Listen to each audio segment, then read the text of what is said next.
Assalamualaikum warahmatullahi wabarakatuh. Selamat berjumpa saya ucapkan kepada seluruh mahasiswa yang saat ini sedang mengikuti mata kuliah saya, yaitu dari mahasiswa Sekolah Tinggi Ilmu Agama Islam Al-Falah Banjarbaru. Baiklah, sebelum kita masuki materi perkuliahan kita pada hari ini, alangkah baiknya kita akan bahas dulu mengapa perkuliahan saya, materi yang saya bawakan ini adalah sangat penting untuk kalian benar-benar pahami. Nah, sebelumnya materi dari perkuliahan saya yaitu yang pertama terkait dengan bahasa yang digunakan dalam penulisan skripsi. Kemudian yang kedua terkait dengan ejaan bahasa Indonesia yang baik dan benar. Kemudian yang ketiga terkait dengan kutipan, tata cara membuat kutipan, dan yang keempat adalah bagaimana cara membuat daftar rujukan. Nah, jika kita lihat begitu ya, dari keempat hal yang akan saya bawakan nanti ke depannya, ini adalah sesuatu yang katakanlah sering sekali diabaikan oleh para mahasiswa sekalian. Mengapa saya katakan demikian? Karena rata-rata ketika mahasiswa itu melakukan pengajuan karya tulis ilmiah, baik itu ke dosen pembimbing begitu ya, itu akan ada banyak sekali kesalahan-kesalahan dalam penulisan tata bahasa karya tulis ilmiah. Nah, padahal begitu ya, saya katakan ya kepada para mahasiswa sekalian, tata cara penulisan dalam karya ilmiah skripsi itu semacam pakaian yang digunakan seseorang. Jadi seberapa pantaskah pakaian yang dia gunakan itu akan mempengaruhi seberapa bagus kualitas diri seseorang. Nah, sebagai sebuah contoh, misalnya ketika Anda ingin mengajar di sebuah sekolahan, bayangkan saja begitu ya, Anda sebagai seorang guru, kemudian memiliki profesi sebagai, Anda sebagai guru, kemudian Anda mengajar di sebuah sekolahan. Nah, apakah pantas ketika Anda mengajar ke sekolahan, begitu ya, masuk ke dalam kelas di hadapan para murid-murid Anda semua, itu menggunakan baju seadanya, misalnya baju tidur, atau baju seperti kalian misalnya bermain bola. Nah, apakah pantas mengajar, misalkan materi yang diajarkan adalah materi agama Islam, kemudian masuk di dalam kelas dengan menggunakan baju olahraga? Apakah pantas hal seperti itu? Jawabannya tentu tidak pantas. Kenapa tidak pantas? Karena tidak sesuai dengan kebakuan, anggap begitu ya, tidak sesuai dengan aturan yang berlaku. Nah, kemudian ketika misalkan selain baju tadi olahraga ya, Anda masuk ke dalam kelas menggunakan misalnya baju tidur atau pakai daster dengan berkerudung, pakai daster masuk ke dalam kelas kemudian memberikan materi atau pelajaran. Bagus tidak? Tidak bagus ya. Selain tidak bagus juga tidak meyakinkan. Kira-kira dengan pakaian yang seadanya seperti itu menunjukkan apakah bisa begitu ya meyakinkan para audiens atau para pendengar seberapa berkualitaskah dirinya gitu ya. Nah, begitu juga dengan skripsi atau karya tulis ilmiah. Ketika di dalam karya tulis ilmiah kalian yang kalian tulis itu banyak sekali terdapat kesalahan-kesalahan, baik kesalahan penggunaan bahasa maupun kesalahan penggunaan ejaan atau tulisan dalam karya tulis ilmiah. Maka itu akan membuat begitu ya, para penguji kemudian para dosen pembimbing itu tidak percaya begitu ya. Kira-kira apakah benar, apakah begini ya? Jadi begini, tulisan dalam karya tulis ilmiah skripsi yang banyak sekali kesalahan, baik itu kesalahan bahasa, kemudian kesalahan ejaan dan tata cara penulisan, itu akan membuat si penulis menjadi diragukan oleh orang lain yang membaca tulisannya.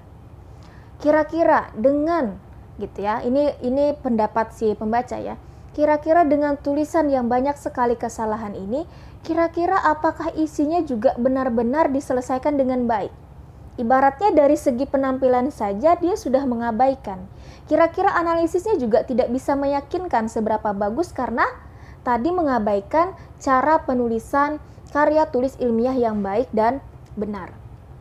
Nah, jadi oleh karena itu, para mahasiswa sekalian, tolong diperhatikan dengan baik tata cara penulisan karya tulis ilmiah, walaupun sesederhana tipe. Misalnya, mau menuliskan kata dan, tapi karena tipe menjadi DN saja, misalnya ketinggalan huruf. Atau misalnya penulisan kata topik.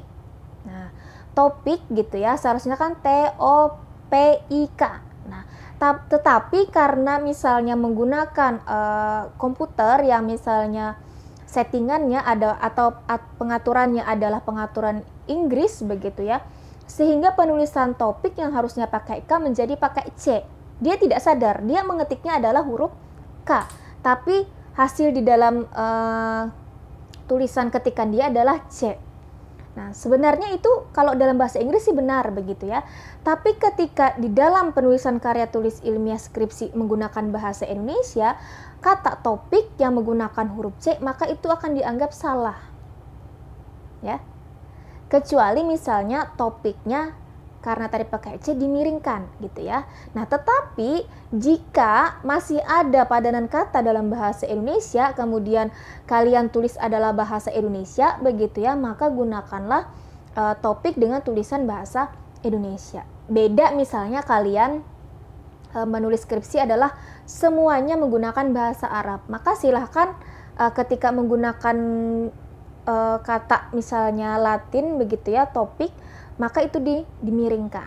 Itu tidak jadi masalah. Tapi ketika kalian menuliskan skripsi adalah berbahasa Indonesia, maka ketika menggunakan kata topik yang tadi tipe, maka itu menjadi salah begitu ya. Nah, jadi ini perhatikan. Ya. Kalau saya biasanya dalam menguji mahasiswa, kalau saya lihat banyak penulisan yang salah, apalagi misalnya karena terdesak dan lain sebagainya begitu ya, sehingga tidak ada spasi di karya tulis ilmiah. Ada terjadi seperti itu ya. Maka itu sudah seberapa bagus isi yang kalian sampaikan di dalam skripsi, maka itu tidak akan membuat kami para penguji merasa terkesan. Kenapa?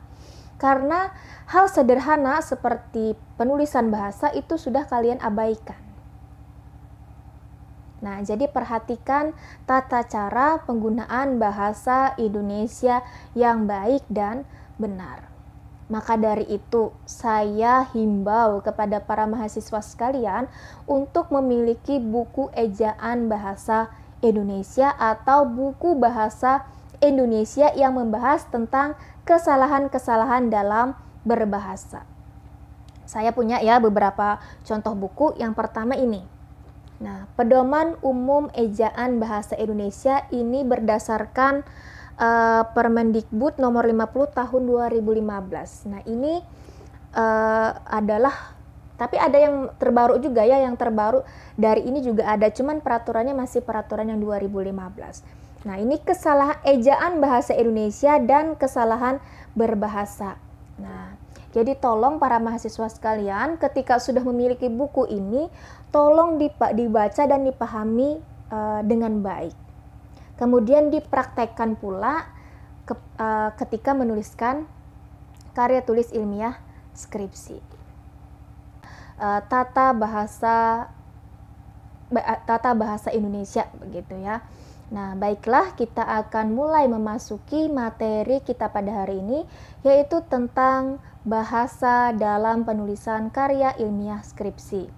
Nah, pada hari ini saya akan fokus begitu ya, membahas tentang kesalahan-kesalahan yang sering sekali terjadi ketika mahasiswa itu menulis skripsi. Kita fokus pada kesalahan yang sering terjadi. Walaupun kalau saya jelaskan semuanya begitu ya, maka itu akan banyak sekali waktu yang kita gunakan. Perlu banyak waktu yang harus benar-benar intensif kita gunakan untuk membahas semua materi tentang bahasa karena sangat panjang dan banyak. Nah, pada hari ini karena waktu kita itu terbatas begitu ya, saya akan fokus pada kesalahan-kesalahan yang sering sekali terjadi oleh mahasiswa. Nah, namun lepas daripada jam perkuliahan ini, silahkan kalian kalau memang ingin tulisan kalian berkualitas begitu ya, karena ini kembali kepada kalian semua. Jika kalian ingin menghasilkan tulisan yang berkualitas, maka silahkan kalian cari betul-betul bagaimana cara membuat sebuah bahasa dan ejaan yang baik ketika menulis skripsi. Baik ya, saya akan buka buku panduan saya. Jadi silahkan juga para mahasiswa buka buku ejaannya masing-masing begitu ya. Kita akan belajar tentang yang pertama dulu bahasa Indonesia yang digunakan dalam karya tulis ilmiah skripsi. Nah, kira-kira bahasa apa yang digunakan dalam penulisan skripsi? Nah, jawabannya tentu saja menggunakan bahasa Indonesia yang baku. Nah, artinya bahasa yang tidak baku maka itu akan dianggap salah dalam penulisan karya tulis ilmiah. Nah, sekarang pasti mahasiswa akan bertanya-tanya begitu ya. Kira-kira karakteristik kemudian macam-macam bahasa baku itu seperti apa, Ibu? Nah, baik ya. Ciri-ciri atau sifat bahasa Indonesia baku begitu ya. Itu yang pertama adalah bahasa Indonesia itu ciri-cirinya dari segi lisan. Karena begini ya. Jadi kan nanti mahasiswa ini ada yang bahasa Indonesia bakunya itu yang dituliskan. Ya, ini di dalam skripsi. Nah, kemudian ada yang dilisankan. Nah, ini ketika apa? Ketika nanti ujian. Nah, ujian baik itu ujian proposal ya namanya di sana atau apa gitu ya, ujian proposal dan sidang skripsi. Nah, itu menggunakan bahasa Indonesia baku. Bagaimana cirinya ketika melisankan bahasa Indonesia baku? Ialah minim sekali baik itu bahasa daerah ataupun logat bahasa daerah. Misalnya orang Jawa tidak medok begitu ya, bahasa Indonesianya tidak medok. Kemudian kalau orang Banjar, maka bahasanya jangan bahasa Indonesia yang ke Banjaran. Nah, itu minim bahasa daerahnya. Nah, kalau tulisan juga begitu ya. Minim atau bahkan sama sekali tidak ada bahasa kedaerahan. Ya, atau ada bahasa percakapannya misalnya kayak menggunakan kan begitu ya. Nah, itu juga kalau bisa diminimalisir begitu ya. Kemudian dari segi bahasa tulis, bahasa Indonesia baku memakai ejaan resmi. Nah, tadi menggunakan buku ejaan bahasa Indonesia yang kalian miliki boleh ya. Kalau ada yang terbaru lebih bagus. Kemudian selain menggunakan ejaan bahasa Indonesia, juga melihat kamus, kemudian kamus besar bahasa Indonesia maksudnya, kemudian tata bahasa Indonesia.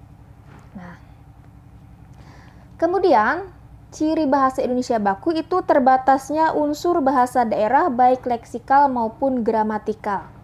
Nah, kalau leksikal itu berupa kaitannya dengan kata. Kalau gramatikal itu dengan kalimat ya. Jadi baik kata ataupun kalimatnya jangan ada masuk unsur bahasa daerah seperti yang tadi di awal saya katakan ya. Nah, di sini ada contoh. Bahasa ini merupakan bahasa yang tidak baku. Ya. Saya bacakan. Rumahnya orang itu bagus. Rumahnya orang itu bagus. Nah, ini secara kaidah bahasa ini dikatakan tidak baku. Mengapa? Karena ada katanya pada kata rumahnya. Rumahnya orang itu bagus. Nah, ini sama ada unsur leksikal begitu ya, seperti orang Banjar. Nah, mengapa kayak saya katakan seperti orang Banjar? Misalnya kita menyebutkan kata ibu dari Rini gitu ya. Maka biasanya orang Banjar mengatakan mamanya Rini. Padahal cukup dengan Mama Rini. Nah, ini ada unsur kedaerahan. Nah, ketika ada unsur kedaerahan seperti ini, maka dianggap tidak baku. Terus yang bakunya seperti apa, Ibu? Hilangkan saja kata nya. Jadi, menjadi rumah orang itu bagus. Nah, hati-hati ya. Kemudian lagi, ia benci sama saya. Ia benci sama saya. Kita biasa menggunakan seperti itu di kehidupan sehari-hari. Ia benci sama saya. Tadi berangkat sama siapa? Sama dia. Nah, ada kata sama. Padahal gitu ya. Biasanya itu digunakan oleh suku Jawa. Kalau tadi Banjar, kalau ini Jawa ya. Nah, mungkin kita sudah karena saling bersosialisasi, jadi orang Banjar juga sering menggunakan kata-kata yang biasanya digunakan orang Jawa ya. Nah, ia benci sama saya. Memangnya ia dan saya itu sama. Sama itu kan artinya persis dalam bahasa Indonesia. Nah, sehingga itu tidak baku. Lalu diganti menjadi apa? Ia benci kepada saya. Yang tepat adalah kata kepada. Nah, itu ya. Paham sampai di sini ya? Banyak sekali sebenarnya contohnya. Jadi silahkan kalian buka internet atau buka buku tentang ejaan bahasa Indonesianya dan tentang kesalahan berbahasa Indonesia yang sering sekali terjadi dalam penulisan skripsi. Nah, kemudian pemakaian fungsi gramatikal, subjek, dan predikat dan sebagainya secara eksplisit dan konsisten. Nah, ini yang sering sekali penting juga harus diperhatikan mahasiswa. Sebuah kalimat yang baik itu ada terdiri dari subjek, predikat, dan objek. Ya, bolehlah nanti akhirnya ada keterangan, kemudian ada tambahan-tambahan yang lainnya ya. Cuman yang jelas inti dari semua itu harus ada subjek dan predikat. Minimal sebuah kalimat itu ada subjek, ada predikat. Nah, kalau saya jelaskan di sini bagaimana cara subjek, predikat, objek itu panjang sekali ya, tidak mungkin. Jadi saya hanya akan fokus pada kesalahan yang sering sekali dilakukan ketika penulisan skripsi. Ya. Kalau kalian bertanya subjek itu apa, predikat itu apa, objek apa, kalian ketinggalan. Ya. Hati-hati saja begitu ya. Sudah ketinggalan jauh, ini sudah semester akhir. Hati-hati. Ya. Jadi silahkan kalian pelajari kembali. Yang belum pernah tahu silahkan belajar dari awal. Mungkin kalian perlu waktu, ya nggak apa-apa. Yang penting bisa dan tahu begitu ya. Nah, di sini ada contoh kesalahan begitu ya. Atau bahasa ini dikatakan bahasa yang tidak bisa dibuat dalam karya tulis ilmiah. Nah, kemarin saya dari, misalnya begitu ya, kemarin saya dari Banjarbaru. Kemarin saya dari Banjarbaru. Kira-kira apa yang salah sehingga membuat kalimat ini menjadi tidak baku? Kemarin saya dari Banjarbaru. Sebenarnya begitu ya, kadang kata-kata yang non baku ini karena kita adalah komunitas orang-orang misalnya penggunaan kata non baku sebenarnya paham dengan maksud ini begitu ya. Tapi secara kaidah ini sebenarnya membuat pertanyaan gitu ya. Kemarin saya dari Salak. Apa yang dari Salak? Apa yang kurang dari sini? Ada yang tahu? Nah, yang kurang adalah kata predikatnya. Kata kemarin saya dari Salak. Kemarin itu adalah keterangan waktu. Kemarin. Ya, jadi kata keterangan ini boleh di depan, boleh di belakang. Tidak apa-apa di depan, tidak apa-apa di belakang. Kemarin itu keterangan waktu. Ya. Kemarin saya. Saya pelaku. Itu disebut juga dengan subjek. Kalau dalam bahasa Arab disebut apa? Fa'il ya. Fa'il. Kemarin saya dari Salak. Dari sebagai apa? Kan tadi minimal ada subjek, ada predikat, ada objek. Apa? Dari adalah predikat. Anda salah, ya. Dari, kata dari itu merupakan kata keterangan, ya. Kata keterangan dia, konjungsi dari kata keterangan. Ya. Ya, kata hubung boleh lah ya. Kemarin saya dari Salak. Nah, Dari ini kalau di dalam bahasa Arab ini ya, yang seperti fi, ila, an. Nah, kata dari itu seperti itu. Ketika dia ada, maka kalimat setelahnya ya itu menjadi keterangan. Nah, begitu ya, mudah-mudahan paham ya. Kemarin saya dari Sala. Berarti tadi kemarin adalah K, keterangan. Saya adalah S, subjek. Kemudian dari Sala adalah keterangan juga.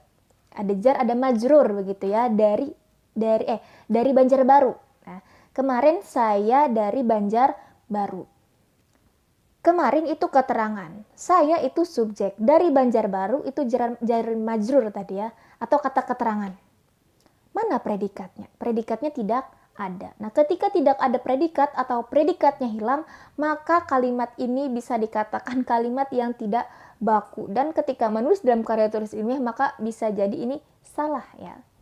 Salah ini karena tidak ada predikatnya. Lalu bagaimana Bu perbaikannya? Kalau ada fiil maka ada kalau ada fa'il maka ada fiil. Kalau ada pelaku maka ada yang dilakukan. Kalau ada subjek mesti ada predikat. Lalu bagaimana? Ya masukkan predikatnya. Kira-kira predikat apa yang pas? Kemarin saya datang dari Banjarbaru. Nah, seperti itu ya. Ada kata datang yang merupakan perbuatan dari si subjek dari saya tadi. Panjang ya, PR kalian panjang. Harus memahami subjek predikat, begitu ya. Karena tadi ini kaitannya dengan bahasa. Makanya serius untuk mempelajari bahasa dalam karya tulis ilmiah ya, bahasa baku.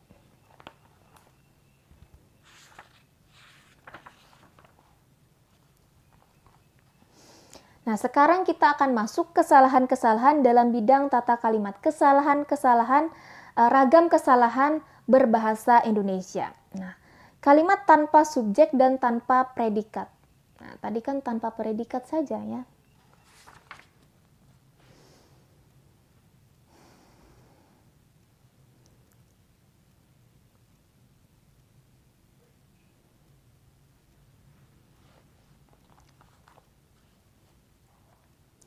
Nah, di sini ada kalimat.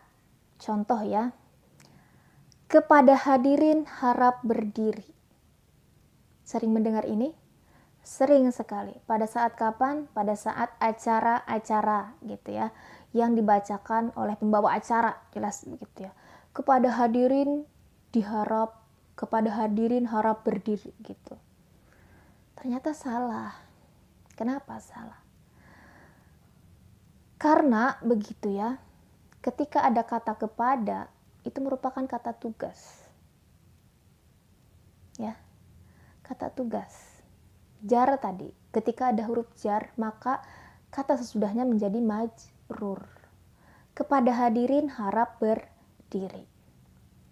Kepada hadirin, yang seharusnya hadirin menjadi subjek, ketika ditambahin kata kepada, begitu ya, maka dia akan menjadi kata keterangan. Hadirin harap berdiri, ada subjek, ada predikatnya. Tetapi ketika ditambahi kata kepada, maka subjeknya menjadi hilang. Berubah menjadi kata keterangan atau majrur tadi, yang dimajrurkan ya, jar majrur.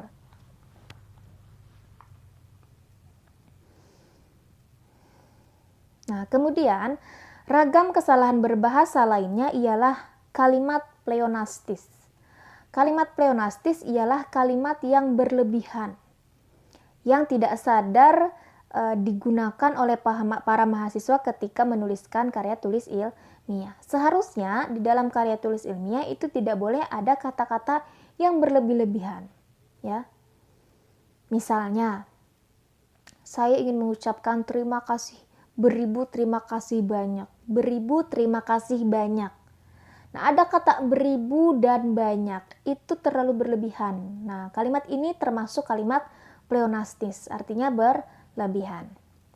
Nah, di sini kemungkinan penyebab munculnya kalimat pleonastis begitu. Yang pertama, pemakai bahasa tidak sadar bahwa kalimatnya mengandung sifat yang berlebihan. Nah, tidak sadar mengucapkannya. Dikira betul gitu ya, ternyata salah. Kemudian pemakai bahasa tidak tahu bahwa kata-kata yang digunakannya mengungkapkan pengertian yang berlebih-lebihan. Tidak paham bahwa ternyata yang digunakannya itu berlebihan.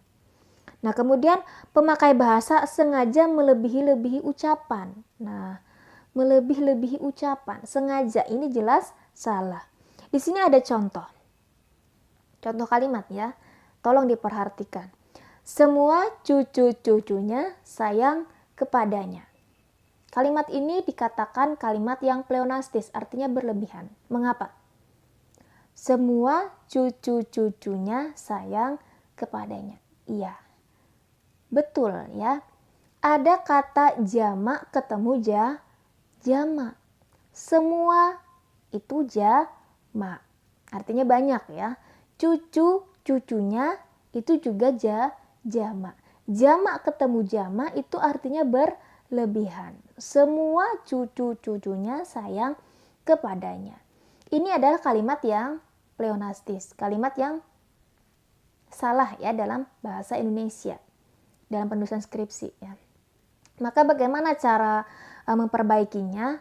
Maka hilangkan satu kata jamaknya. Misalnya, semua cucunya, stop gitu ya, sayang kepadanya. Atau cucu-cucunya sayang kepadanya. Nah, seperti itu ya. Ada alternatif perbaikannya. Nah, kemudian begitu ya, ada lagi kesalahan dalam ragam kesalahan bahasa gitu ya. Di sini adalah kalimat dengan pemakaian kata kerja berawalan men atau ber tidak secara eksplisit dituliskan begitu ya. Di sini ada contoh biar lebih mudah ya. Sejak tanggal 8 September 2021, kuliah sudah jalan dengan lancar.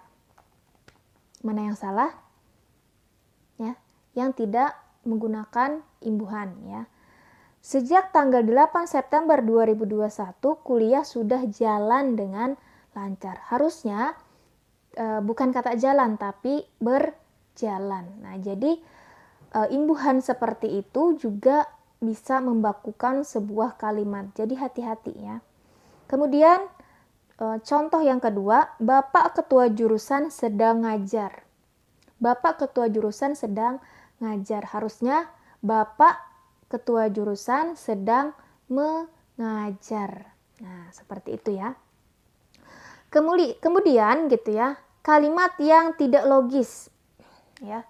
Kalimat yang tidak logis ini terkait dengan apakah kalimat itu masuk akal atau tidak. Contohnya gitu ya.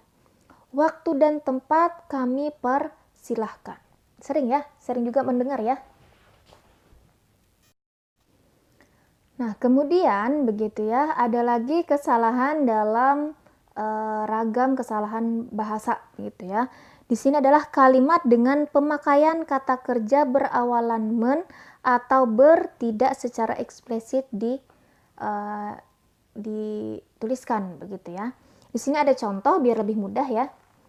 Sejak tanggal 8 September 2021, kuliah sudah jalan dengan lancar. Mana yang salah? Ya, yang tidak menggunakan imbuhan ya. Sejak tanggal 8 September 2021, kuliah sudah jalan dengan lancar. Harusnya bukan kata jalan tapi berjalan. Nah, jadi imbuhan seperti itu juga bisa membakukan sebuah kalimat. Jadi hati-hati ya. Kemudian contoh yang kedua, Bapak Ketua Jurusan sedang ngajar. Bapak Ketua Jurusan sedang ngajar. Harusnya Bapak Ketua Jurusan sedang mengajar. Nah, seperti itu ya. Kemudian gitu ya, kalimat yang tidak logis. Ya. Kalimat yang tidak logis ini terkait dengan apakah kalimat itu masuk akal atau tidak. Contohnya gitu ya. Waktu dan tempat kami persilahkan. Nah, ini sering sekali juga didengar ya ketika pembawa acara membacakan susunan acara gitu ya. Waktu dan tempat kami persilahkan. Memangnya waktu dan tempat bisa naik ke podium? Pertanyaannya seperti itu ya. Siapa yang bisa naik ke podium? Ya bapak atau ibunya, orangnya kan. Nah jadi diganti. Waktu dan tempat kami sediakan, bukan dipersilahkan. Siapa yang dipersilahkan? Kepada bapak kami persilahkan. Jadi diganti. Waktu dan tempat kami sediakan, kepada bapak kami persilahkan. Begitu ya. Ada kalimat-kalimat yang tidak logis dan masuk akal, itu dihindari dalam penulisan skripsi. Kemudian, ragam kesalahan berbahasa lainnya ialah kalimat dengan makna ganda. Ya. Kalimat dengan makna ganda atau kalimat yang menimbulkan makna ambigu. Artinya, satu kalimat bisa menimbulkan lebih dari satu interpretasi atau lebih dari satu pemahaman. Nah, misalnya ya, untuk contoh ringan, ada sebuah kalimat, kucing makan tikus mati. Siapa yang mati? Kucing makan tikus mati. Ada banyak ya, ada banyak pemahaman. Kucing makan tikus mati. Kucing lagi makan, tikusnya mati. Kucing makan apa? Entahlah, entah makan bakso, begitu, makan nasi goreng gitu ya. Yang jelas tikus makan, tetapi kucing mati. Ya kucing mati misalnya di sebelah dia, nggak apa-apa. Kemudian ada lagi makna lain. Kucing makan tikus mati. Siapa yang mati? Kucing ya. Kucing makan tikus mati. Ya, rupanya tikus yang dimakan ini beracun. Jadi ketika kucing makan tikus, setelahnya kucing ikut mati. Kucing makan tikus mati. Beda ya maknanya. Atau kucing makan tikus mati. Kucing memakan tikus yang sudah mati. Ada banyak interpretasi dari kalimat kucing makan tikus mati. Ya. Nah, ini adalah kalimat yang bermakna ganda atau ambigu. Jadi hati-hati ketika membuat kalimat atau membuat kalimat dalam misalnya penulisan skripsi, itu hati-hati ketika maknanya lebih dari satu. Karena interpretasinya nanti berbeda-beda begitu ya. Nah, ini hati-hati. Tolong hindari kata-kata atau kalimat yang bermakna ganda, bermakna lebih dari satu, atau bisa dikatakan tadi ambigu. Jangan sampai. Ya.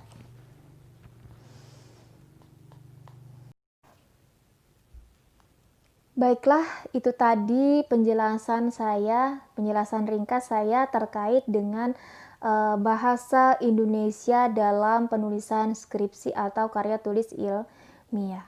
Ada banyak sekali pembahasan yang tidak bisa saya jelaskan di sini, tetapi begitu ya, bisa kita bahas di forum diskusi kita begitu ya. Jadi jika ada para mahasiswa sekalian yang ada pertanyaan, silahkan diajukan, akan kita bahas di dalam grup kita. Sampai di sini, salah hilap mohon maaf, saya ucapkan terima kasih banyak karena sudah menonton video ini. Wassalamualaikum warahmatullahi wabarakatuh.